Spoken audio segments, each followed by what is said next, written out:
ရိုးသားခြင်းရဲ့တန်ဖိုးတခါတုန်းကတိုင်းပြည်တစ်ပြည်မှာဘုရင်တစ်ပါးအုပ်ချုပ်နေထိုင်နေသူ့ရဲ့အရိုက်အရာကိုဆက်ခံဖို့တသမီမထွန်းကားခဲ့ဘူးအသက်ကြီးလာတော့ထီးနဲ့ရိုက်အရာဆက်ခံဖို့သူကိုယ်တိုင်ရွေးချယ်မယ်ဆိုပြီးကြေညာတယ်တိုင်းပြည်မှာရှိတဲ့လူငယ်တွေကိုနန်းရင်ပြင်မှာစုယုံစေပြီးအမိန့်ရှိတယ်မောင်မင်းတို့အထဲကတိုင်းပြည်ကိုအုပ်ချုပ်မဲ့သူကိုရွေးချယ်မယ်လိုအပ်တဲ့အရေးချင်းကတော့အမှန်တရားကိုမျက်နှိုးသူတတိရှိသူစွန့်လွတ်အနစ်နာခံသူဖြစ်ဖို့ပဲအဲ့ဒီအရေးချင်းကိုစမ်းသပ်ဖို့တစ်စစ်တစ်စေးနဲ့ပန်းအိုးတစ်လုံးပေးလိုက်မယ်အိမ်ရောက်ရင်အပင်ပေါက်အောင်လုပ်ကြနောက်တစ်နှစ်ကြာရင်ပြန်လာခဲ့အပင်ကိုကြည့်ပြီးဘသူဟာဒီအရေးချင်းရှိလဲဆုံးဖြတ်မယ်လူငယ်တွေလည်းဘရင်ကြီးပေးတဲ့တစ်စေးနဲ့ပန်းအိုးကိုယူပြီးအိမ်ပြန်ခဲ့ကြတယ်အဲ့ဒီအထဲမှာအမေကိုလှုပ်ကြွေးနေတဲ့မောင်ရစ်ဆိုတဲ့လူငယ်လဲပါဝင်နေမောင်ရစ်လည်းတစ်စေကိုပန်းအိုးထဲထည့်ဆိုင်ပြီးအချိန်မှန်မှန်ရေလောင်းပေးတယ်ပန်းအိုးကိုအရေးတကြီးကြည့်ပြီးဂယုဆိုင်နေပေမဲ့တပတ်လဲအပင်ကမပေါက်နှစ်ပတ်လဲအပင်ကမပေါက်တလားလဲအပင်ကမပေါက်ဖြစ်နေတယ်တငယ်ချင်းတွေကတော့သူတို့အပင်တွေဘလောက်ကြီးကြောင်အရွက်တွေဘလောက်ထွက်နေကြောင်ပြောတန်ကြားနေပေမဲ့သူ့ရဲ့အပင်ကတော့ထွက်မလာသေးပါဘူး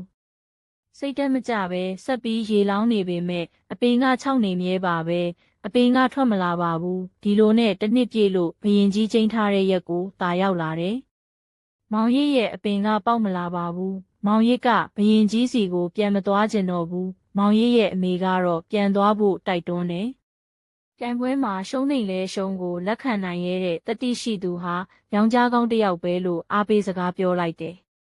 မောင်ရစ်လည်းအပင်မပေါက်တဲ့ပန်းအိုးကိုယူဆောင်ပြီးနန်းရင်ပြင်ကိုပြန်သွားတယ်။မောင်ရစ်ရဲ့ပန်းအိုးကလွဲလို့ကျန်တဲ့လူငယ်တွေရဲ့ပန်းအိုးထဲမှာအပင်တွေနဲ့ဝေစာနေတာကိုတွေ့ရတယ်။လူငယ်တွေလည်းသတ်မှတ်ထားတဲ့နေရာမှာပန်းအိုးကိုထားပြီးဘရင်ကြီးရဲ့အဆုံးဖြတ်ကိုစောင့်ဆိုင်းနေကြတယ်။ဘရင်ကြီးကပန်းအိုးတွေကိုခေါင်းတငိမ့်ငိမ့်နဲ့လိုက်ပြီးကြည့်နေတယ်။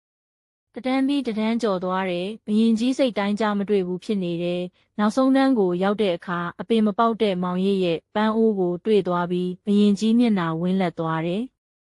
မောင်ရစ်ကိုလူကြားထဲကဆွဲထုတ်ပြီးမောင်ရစ်ရဲ့လက်ကိုဆွဲမြောက်ပြီးမင်းလောင်းအဖြစ်ရွေးချယ်လိုက်ကြောင်းကြေညာလိုက်တယ်ပရိသတ်ကြီးကရုတ်ရုတ်သဲသဲဖြစ်ပြီးနားမလဲစွာနဲ့ဘရင်ကြီးကိုဝိုင်းကြည့်နေကြတဲ့အခါမှာဘရင်ကြီးကအကြောင်းစုံကိုရှင်းပြတယ်မောင်မင်းတို့ကိုပေးလိုက်တဲ့မျိုးစေ့တွေအားလုံးကိုရေနွေးထဲမှာထည့်ပြုတ်ပြီးမှပေးလိုက်တာဘလို့မှအပင်ပေါက်เสียအကြောင်းမရှိဘူးမောင်ရစ်တယောက်သားရိုးရိုးသားသားနဲ့အပင်မပေါက်တဲ့ပန်းအိုးကိုပြန်ပြီးယူလာခဲ့တယ်ကျန်တဲ့သူတွေကမျိုးစေ့ကိုအစားထိုးပြီးစိုက်ခဲ့လို့သာ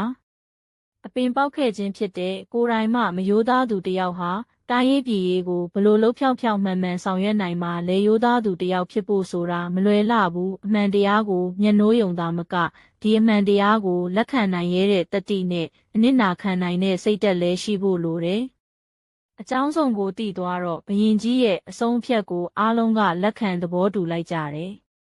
ရိုးသားပါအမှန်ကိုလက်ခံပါစွန့်လွတ်အနစ်နာခံပါကိုပြုသည့်ဒဏ်ကိုဤကံကိုထံပြန်လာမည်ရိုးသားခြင်းသည်အကောင်းဆုံးသောဝါဒပါ